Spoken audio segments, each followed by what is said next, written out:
उनको बुलवा लो लोगों, 6 लोगों को बुलवा लो। अब कुछ नहीं, अब ये बोल रहे हैं शुरू हो गया, अब आप बैठो, बाकी बातें कल। 6 लोगों को बुला लो, बाकी बातें कल, आज कुछ नहीं। नहीं कुछ नहीं कहेंगे सर। हो गया, आप बोलिए। धन्यवाद अध्यक्ष जी, जो आपने मुझे बजट पे बोलने का मौका दिया। 2 लाइनों के साथ ही शुरू करना चाहूंगा। गुरुजी आप तो चुप रहो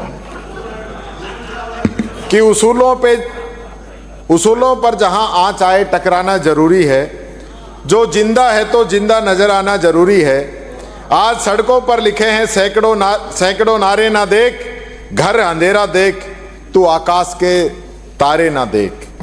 सिर्फ हंगामा खड़ा करना मेरा मकसद नहीं, सारी कोशिश यह है कि सूरत बदलनी चाहिए। सियासत इस कदर आवाम पर एहसान करती है कि सियासत इस कदर आवाम पर एहसान करती है, पहले आंखें छीन लेती है, फिर चश्मा दान करती है, फिर चश्मा दान करती है। माननीय अध्यक्ष महोदय, काफी 3-4 दिन का गतिरोध रहा, और गतिरोध जब मैं सोच रहा था कि इसके पीछे आखिर कारण क्या है। कारण था बजट में ऐसा कुछ था नहीं कि जो जनता के बीच में उसको लेके जाया जाए। और ये मुख्यमंत्री जी भी जान रहे हैं कि पिछले 6 दिनों से बजट का व्यय भी जनता के बीच में नहीं है, और पूरा बजट जो है जनता सारा समझ गई कि इसके अंदर कुछ है नहीं। मैंने भी कहा, मैंने कहा मुख्यमंत्री जी ये गतिरोध तोड़ दे, तब तक मुख्यमंत्री जी तो भले आदमी, अच्छे आदमी है। मेरी भी बात हुई, फिर मेरे को पता चला कि मुख्यमंत्री पे तो दबाव मंत्रियों का है कि सब ऐसे ही चलने दो ताकि नहीं ये क्वेश्चन पूछेंगे हमसे। ये स्थिति थी, तो ये हकीकत थी। बीच में एक बात हो रहा है कि भाई दलित को दबाया जा रहा है, दलित को दबाया जा रहा है।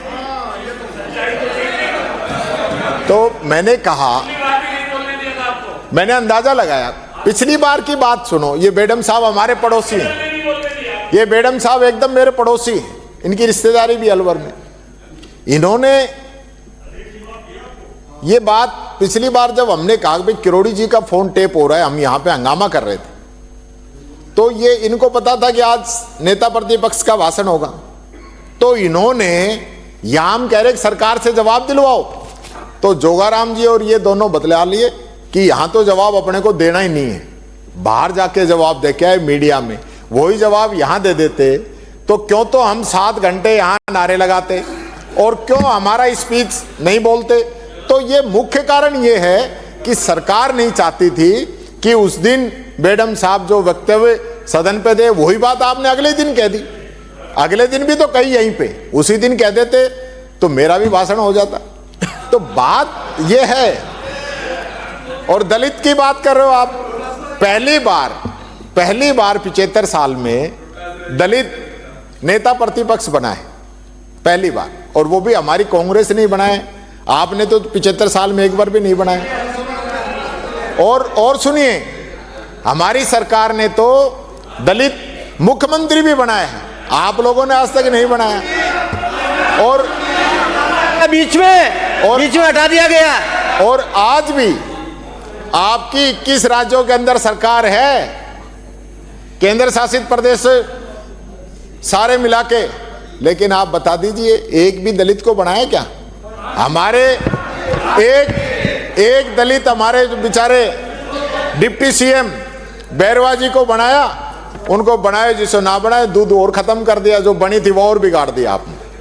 जितना डिप्टी सीएम से लाभ नहीं हुआ, मैं दूधू गया था बीच में, जिस दिन धरना था तो मैं दूधू गया साहब, तो मेरे को बड़ा दुख हुआ कि हमारे डिप्टी सीएम साहब को डिप्टी सीएम बनने का जो फायदा मिला ना, उससे कहीं ज्यादा दूधू को खत्म करके उनका आपने वहां नुकसान कर दिया क्षेत्र के अंदर। दूधू